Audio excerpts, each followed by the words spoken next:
Welcome viewers, my name is Epidermis and you are on to ISIFE EDUBLOG. And today's class we're going to be looking at the skin as a sense organ which has various forms of sensation. But don't forget to like, share our videos, and you can go use the subscription box, get updates of our new videos. Okay, looking at the diagram on the body, we have the structure of a mammalian skin. The skin happens to be the largest organ compared to the surface area that the skin covers. Almost all part of your body is covered with skin.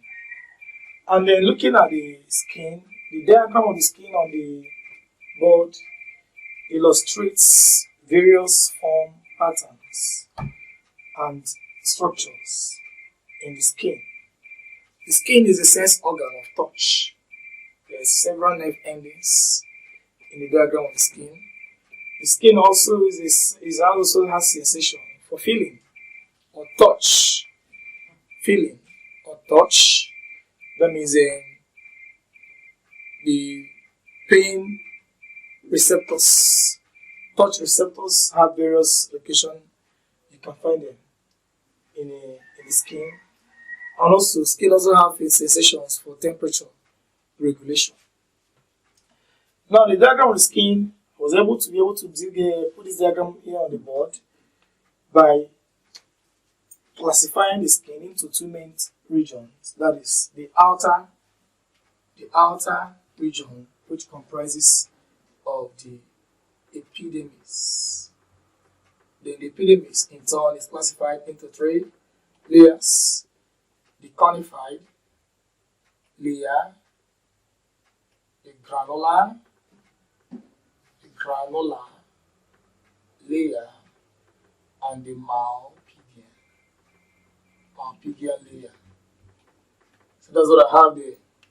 And then the dermis, which is the inner parts of the skin, comprises of the sebaceous gland, the connective tissues, the sweat glands, and the subcutaneous, as the fats, the adipose tissue where fats are stored in these parts of the skin. So this outlining the layers of the skin enable one to be able to put all this structure without even making references to your materials in textbooks or your whichever source you are looking at. Once you've been able to classify skin into this outer layer, the conified layer. The conified layer is this region that is protecting the underlying part of the skin.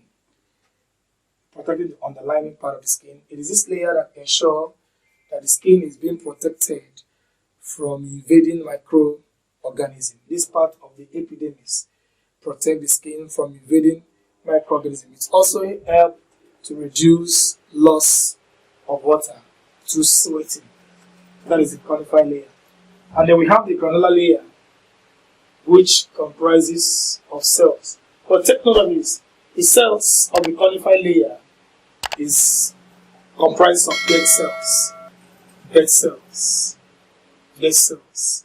That's why if that part of the skin is not well taken care of, there can be infestation of fungal attack, because fungi are saprophytes.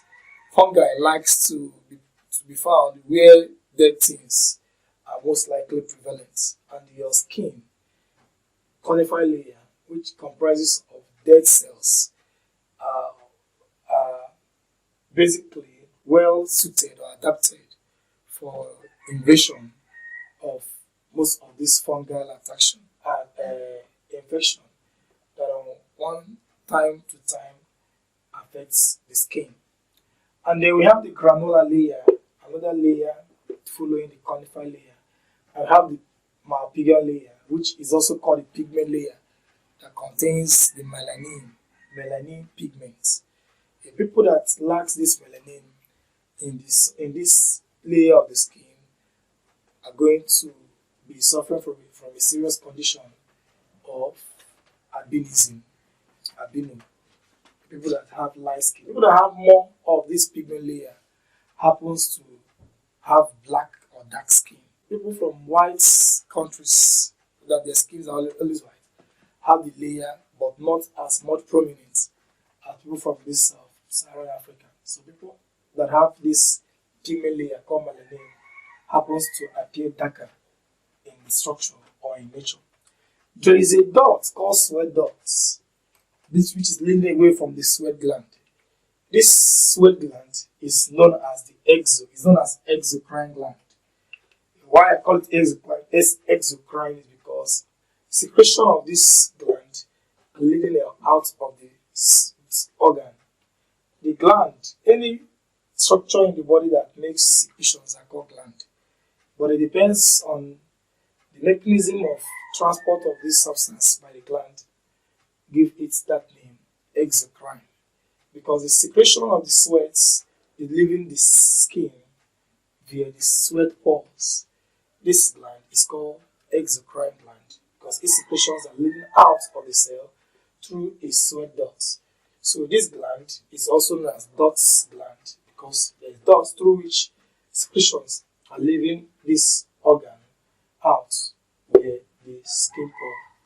You have the sebaceous gland that's also oily substance called sebum that moisturize the surface of the skin. Also protect the skin from drying up or desiccation, just like the qualified layer also is doing. And then the part of the cells beneath the dermis is the subcutaneous cells or the fat cells where fatty acids, where the skin stores fatty acid for temperature regulation.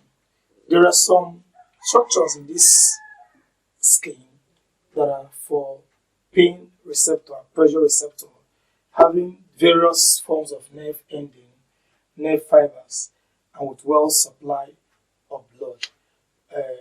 That is the part of the dermis that is well vascularized. Thank you for watching this video.